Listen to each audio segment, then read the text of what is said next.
Hey there, happy spring, happy propagation season. So I have a series of videos all about propagation. The first video was my inspiration, the motivation, the thing that started it all. And it was a video about my trip to Mexico and the pothos that I saw growing outside. Oh my goodness. I came home, I wanted all my plants to give me that same feel. So I started off with my pothos. I went on to my philodendron and my scindapsus, and then I have another video about what you can do to your mother plant to prepare for the propagation. In this video, I want to talk about the update to those pothos. It's been a couple of weeks, and there have been some things happening, not only to the cuttings, but to the mother plant. And so I want to update you on that. And I also want to talk about my dirty little secret, which is not so dirty and probably not that big of a secret. But I want to start the conversation because I think a lot of us do it. And I just want to normalize having a conversation about that thing. So let me introduce myself. My name is Yvette Boone. I'm a recovering software engineer and I'm a lifelong creative hobbyist. And here on this channel, we support Black women incorporating creative hobbies into their wellness practice. So, what is my dirty little secret? Well, I won't stretch this out because there is no need. My dirty little secret is I sometimes neglect my plants. I know. Don't judge me because I'm pretty sure if you've kept a plant, had a plant, loved a plant, you've probably killed a plant. And if you haven't, I'm shocked, but it's possible. And if you haven't, you're a unicorn. One of the ways that I neglect my plants is I set my cuttings in water and I leave them there. So here is a perfect example of when I've done this and the damage that it caused. Now, my intention was, matter of fact, this was my Mexico trip. I spent a good amount of time in Mexico. And so as my insurance policy, I decided to cut some of the long tendrils off of my plants and put them in water. The problem is when I came back home, I did not pot these up. So these things have been sitting in this water for at least 6 months. That is neglect, right? And neglect because it wasn't my intention to leave them in there. If I wanted to grow these plants in water, that's fine. But my intention was to pot them up when I got home. And even after being motivated and inspired by my Mexico trip, I still had not potted these up. In reality, life's, but okay, that's a bit much, right? So what I will say is that I think we should normalize talking about what neglect looks like and how we can mitigate neglect as this video goes on, because I'm just going to go ahead and do some of the planted chores. I'm actually taking care of this now because I don't want this to go on going forward. And I'm going to cut these up and propagate these cuttings. So one thing is I had a commenter suggest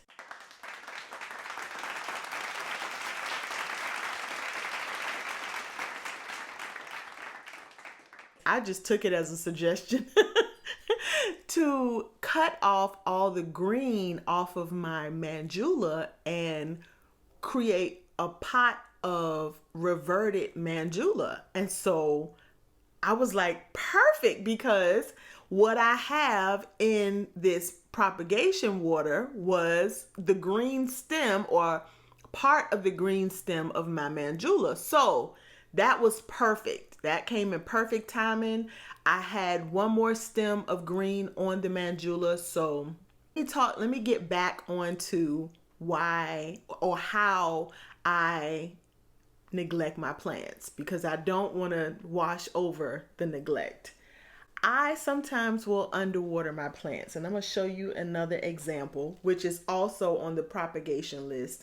This is my micans. I know you probably don't recognize it because it's like, what is that?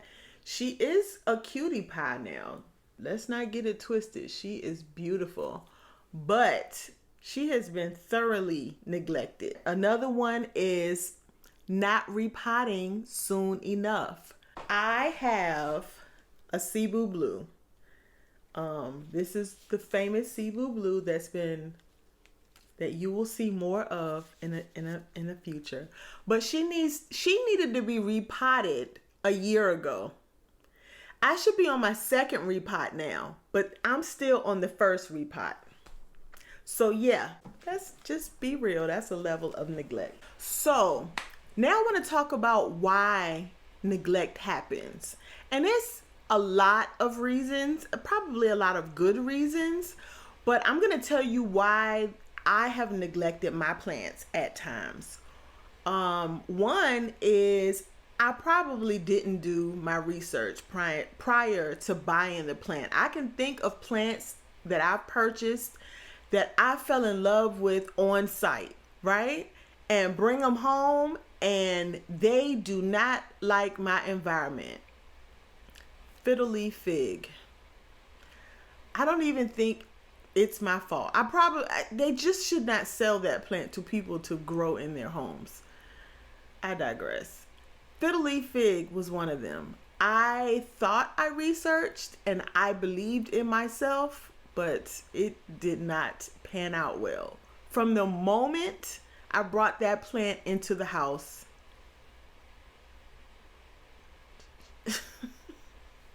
she was planning to leave. It did not take long before she was down to like 3 leaves and infested with spider mites. Yeah. So yes, neglect, right? Neglectful because I'm bringing in a plant that I don't have, number one, the expertise to take care of, nor do I have the environment that works well for that plant. I thought I did, so I thought I did, but I did not. Another reason why I end up neglecting my plants is that I'm just not confident enough to perform the duties that need to be performed. It's not brain surgery or anything. It's not brain surgery, but sometimes plants require some things that I don't feel confident in doing. One of them is repotting, right? Like if you've never repotted before, you don't know, especially if the plant is really fragile or it was really expensive, repotting can seem like a huge task to you. So you end up procrastinating the task and then you end up neglecting the plant because that plant needs that thing to be done.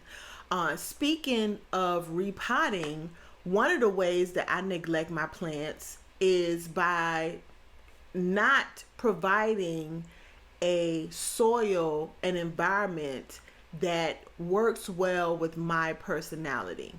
So I hear people talk all the time about their chunky mixes and it's so airy and chunky and da da this and da da that. And if you get caught up in that hype about the chunky mix, now I'm not saying that your plants don't need air, because airflow is really important to plants, not just to their roots, but to their leaves as well. What I needed to be aware of is that these chunky mixes require you to water more often. So if I have a Pothos houseplant and I have it planted in bark that's this thick and this, big, I'm going to need to water that plant very often, right? Because those roots are going to dry out very quickly. And Pothos have thick roots. Imagine plants that have thinner roots where you need to keep that plant moist. So research is major in helping to determine what's the right plant to bring into your house. And all of that, in my opinion, is neglectful. If I bring in a plant that requires highlight or that needs to stay moist, and I know that my soil mix does not stay moist, then I'm setting myself up for failure, because one, I need to know myself well enough to know, am I going to really want to water this plant every 3 or 4 days? Like, probably not, right? That's probably not my jam. I don't really want to do that. Okay, so another one is there were times when I was not really honest about how much work I wanted to put in to my plant hobby. I think, we see these YouTube videos and we see people with 300 plants in the home, and it's like, oh my God, I want that. But the truth of the fact is that you have to take care of these plants. It's not just throwing water on them, right? And so I had to be really honest about how much plant chores I was willing to do. I needed to be honest about what kinds of plant chores that I was willing to do. And when I became real honest about that, I was able to thin out my choices on which plants I wanted. A big, for instance, is calathea. I love the look of calathea, but I'm not going to catch rainwater at the top of a mountain while I'm singing to the moon for a calathea plant. I'm not willing to do all that. So I knew that I could not have them, or I should not have them in my care right now, because that feels like way too much work, and I would end up looking at my plants as a chore instead of my therapy, instead of my joy, right? And so I became real honest with myself about what I wanted to do. Another thing is that as life's, your priorities shift. And so what felt like normal and a good idea 2 years ago might not feel that way now. At some point, I had a lot of orchids in my care, and I was caring for probably about, I would say, 40 or more orchids. Yeah,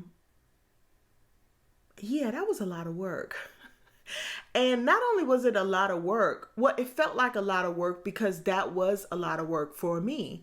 And it also didn't give me a lot of room to be away from home. I couldn't be away from home more than 3 days without a catastrophe happening.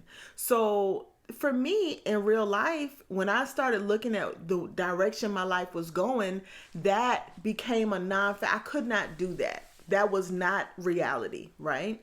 So I ended up getting rid of my orchids so that I can have other plants that were much easier to take care of. Some of the other reasons that I found that I ended up neglecting my plants is that sometimes you just fall out of love with a plant, right? Sometimes the thrill is gone when it comes to certain plants, and you just don't have it in you anymore. It's just like, find another home for that plant so that it can live its best life outside of your home. I will admit I have killed plenty of plants because I just did not have any more for that plant anymore. And so the plant ended up dying. But more plants I have killed because I have not researched.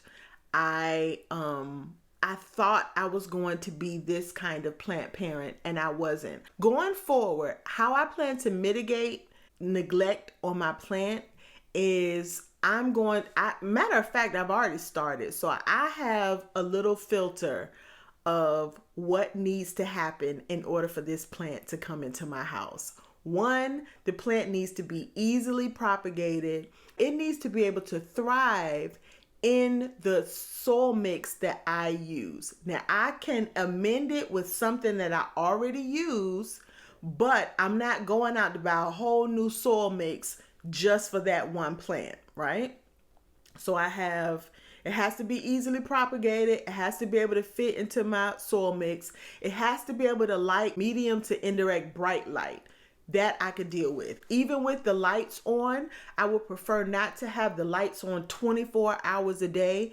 If it requires high humidity, it's a no-go for me. It also has to grow quickly. I'm hesitant about that, right? If the plant doesn't grow quickly, it doesn't mean that I won't keep it in my collection, but I typically don't do well with slow growing plants because I want to do stuff to them. And they're like, don't touch me. Like my ZZ plant, oh my gosh. I put the ZZ plant there. I watered the ZZ plant. And then I forgot that I watered the ZZ plant. And then I watered it again, probably within a 3-month period, and it started rotting. And I'm like, oh my God, like I know I didn't water this like 3 times a week. What is going on? So I do better with plants that need some attention, but I'm working on it. Even my snake plants, like all of them sort of look a little suspect, or we'll talk about that another time. Cause yeah, I definitely, if that plant is known to attract pests, Boston ferns, ivy plants, if they're known to attract pests, like if they are a pest magnet, they can't come here. I cannot do it. No. I need my plants to be able to survive at least 5 to 7 days without water. Meaning that if I amend the soil with what I use already, and that plant can't go at least 5 to 7 days without water, I probably won't have it in my collection. The only exception to that is African violets, and that's because they like to stay consistently moist, which means I can use them in a self-watering pot. Other than that, so they also have to be able to use the same fertilizer and nutrient solution I use, the same bug spray that I use. Essentially, the perfect scenario is when I am honest about what I'm willing to do and my lifestyle and what I need, and I can find a plant that will thrive in that environment. Those two things together, that synergetic relationship, is what I'm looking for. I am not trying to force a plant to live in my house under my rules and do what I want it to do, because I know the plant is going to do one thing, and usually it's die, but before it dies, it's bringing in all sorts of drama and all sorts of pests. And I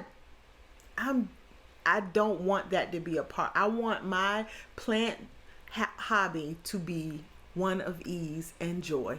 And so if a plant is giving me that much trouble, or I have to do that much, if I have to sing to the moon at 3 o'clock in the morning to keep that plant, then it's probably not going to stay long in my home. That's just reality.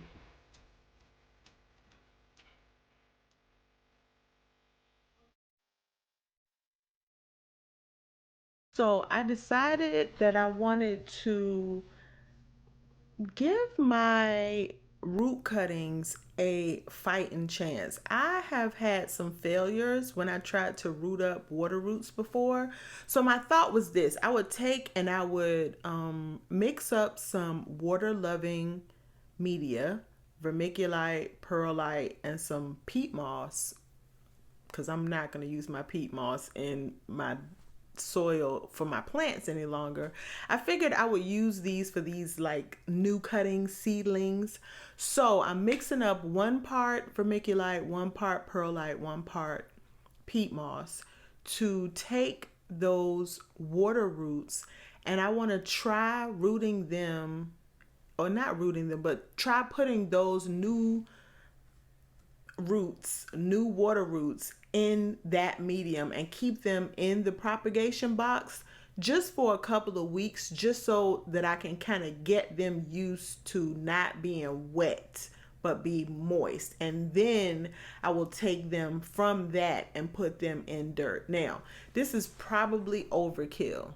I'm trying it only because, like I said, I've had problems before with taking them out of the water and putting them straight in dirt, and maybe I underwater too much. I don't know. I'm trying things and I'm trying to make it work for my environment. Now, I just had a whole diatribe about doing too much and knowing that you're doing too much, and I'm probably doing too much. But I have the energy for it today, right now. So I'm going to do this now for these cuttings. I probably won't do this. I already had the media too. So I figured I would try it. Plus, I have way more wet sticks than I typically do. So that's the reason why. So here I am giving you a look at the Pothos from that Pothos video. The link is in the description. Now, I put this in water probably about 3 weeks ago, maybe. Yeah, somewhere around 20 days ago. It hasn't been a month yet.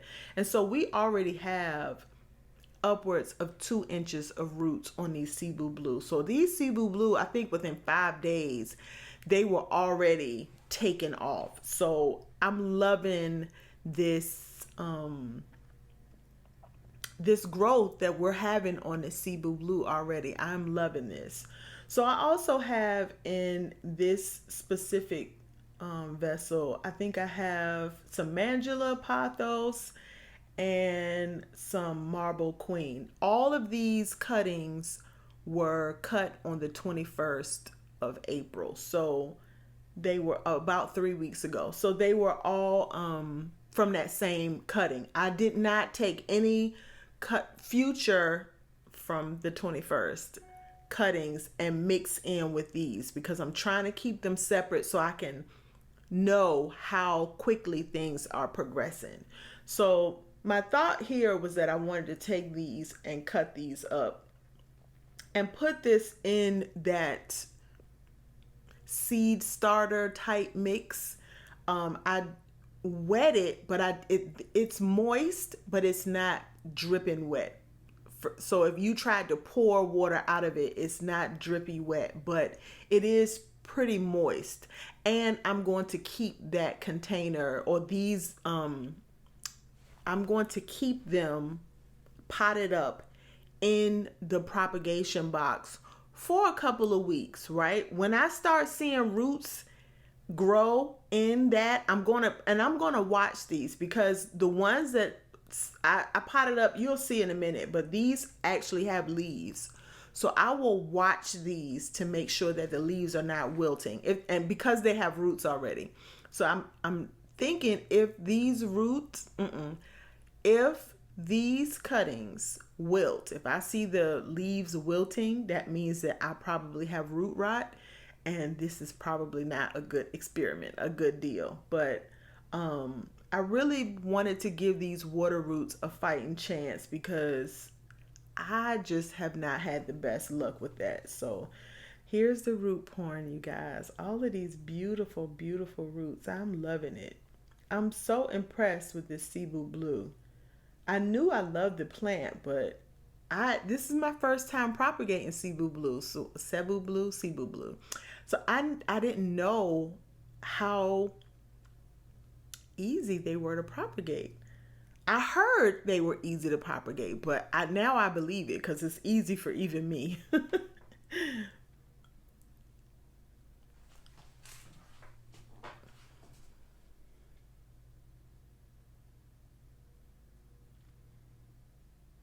So I'm potting up probably, these are all of the Cebu Blue that had at least an inch or more of roots. I didn't pull any Cebu Blue with short roots that had leaves on them.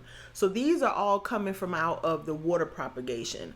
I remember I do, and if you haven't watched from the other video, I took my pothos and I cut up and I put the ones that had leaves on them, I put in water, and some of the ones that did not have leaves, I put into my propagation box. You'll see that closer to the end of the video, you'll see me pull that out because I wanted to show you what the progress were on them as well.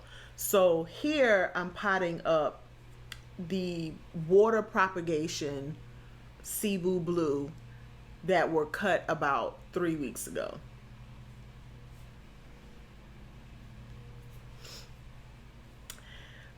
Here I'm showing you some of the progress in the roots, and I'm separating because I had so many cuttings in a jar. What I noticed was that the ones in a clear vessel propagate, or they grew roots really quickly. I have a frosted jar and I have a clear jar, or clear glasses, like, you know, fancy glasses, but they're really small. And so those propagated really quickly. So these are those propagations. So this is the Manjula. I put in 2 plants in here, and one of them had 2 nice sized roots on it, and the other one didn't have that big of a root on it at all. I think it was just poking through where you could see the tip of the white, but not a lot of action going on. But I potted it up anyway because my thought was, if I can get the root to go ahead on and grow in the dirt, then this won't have to acclimate, right? It'll just be used to the dirt. So that was my thought behind that. So I think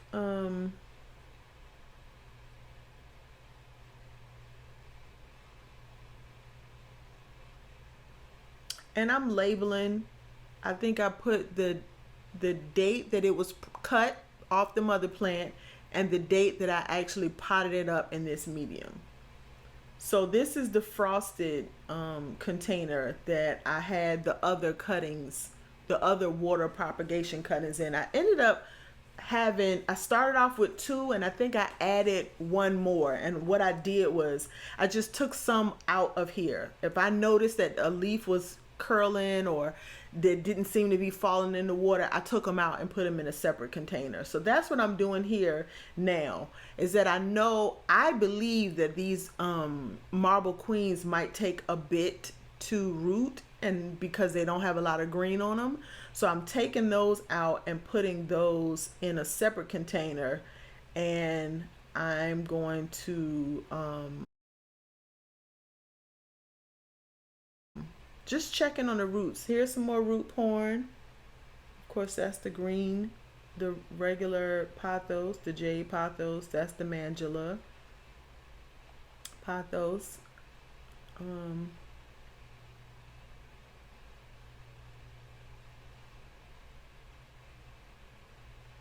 That's another jade. And these roots aren't terrible. That's a good 2 inches there.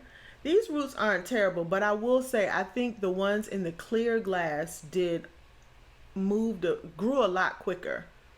Some of these in that frosted glass have no roots at all, and it's been enough time for something to be happening already. But we're not rushing. We're gonna take our time and yeah, some of these don't have much going on, which I mean, just based off the fact that the same type of plant was in both different containers, and one grew roots and one has no root. Yeah, I'm thinking it's the container. I think it's that frosted container that's not that's sort of hindering the growth. I don't know. Maybe these might be stronger roots in there. I don't know. But I just noticed that they grew better in the clear container.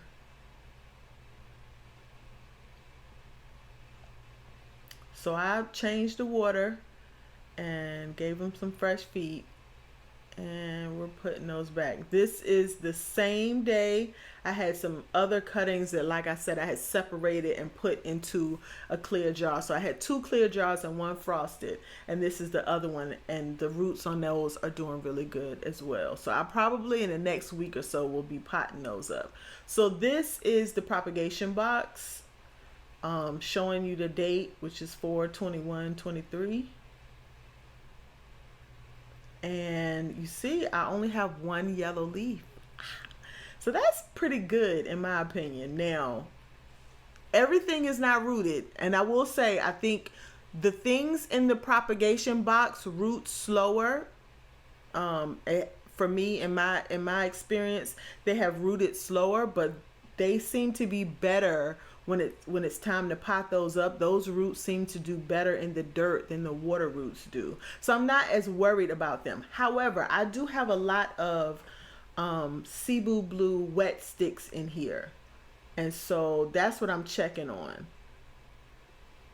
This is a decent root. It's so pretty and so just so white. It's so pretty.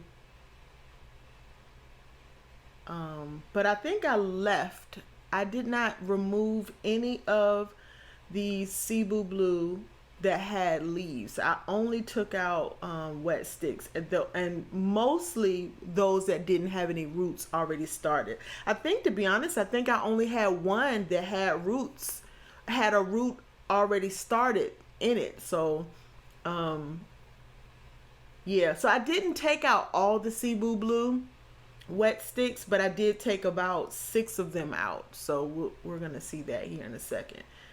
And my thought process was that I know these root slower, but I feel like the roots are better. They're more adapted to the soil. So I wanted to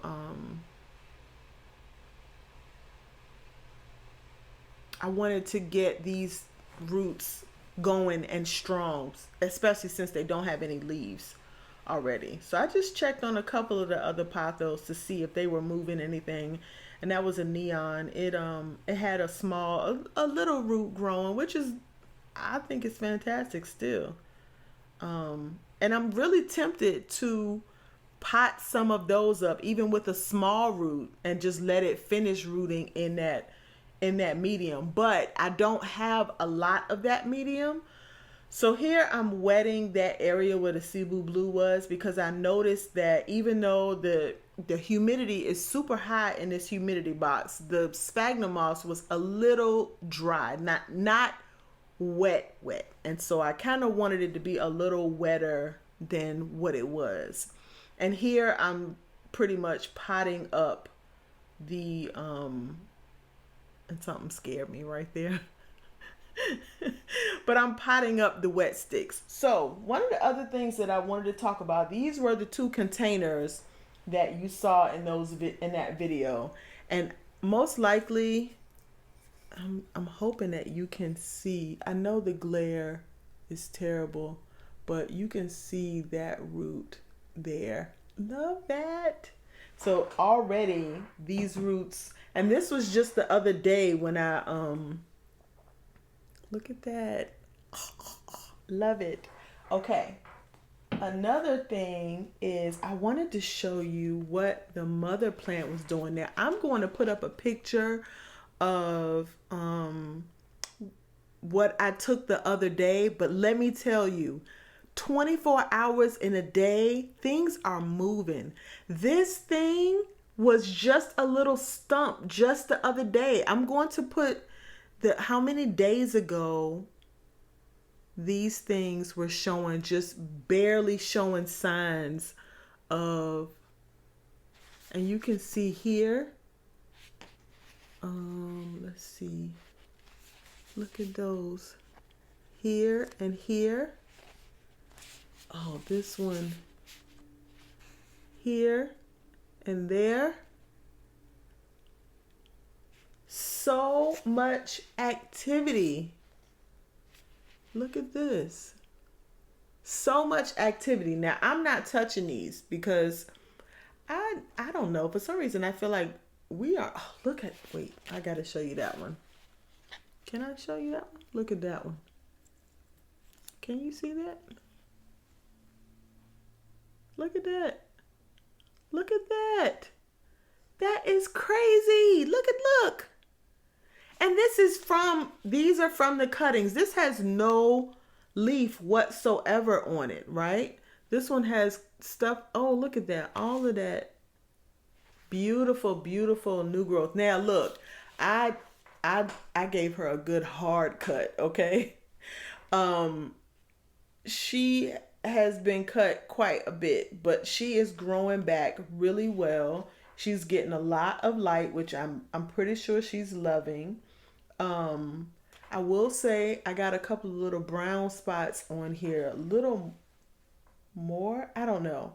But that one leaf looks a little beat up, but she's going to bounce back really nicely. And I have a couple of more plants that I can add to this pot or to a pot this size. So she is doing really well. So of the other pothos that I have, I want to say I've seen the most growth on the mother plants, on that Manjula mother plant, than I've seen anywhere else. I want to say there's a little bit in the neon. I saw, a little bit of new growth in the neon.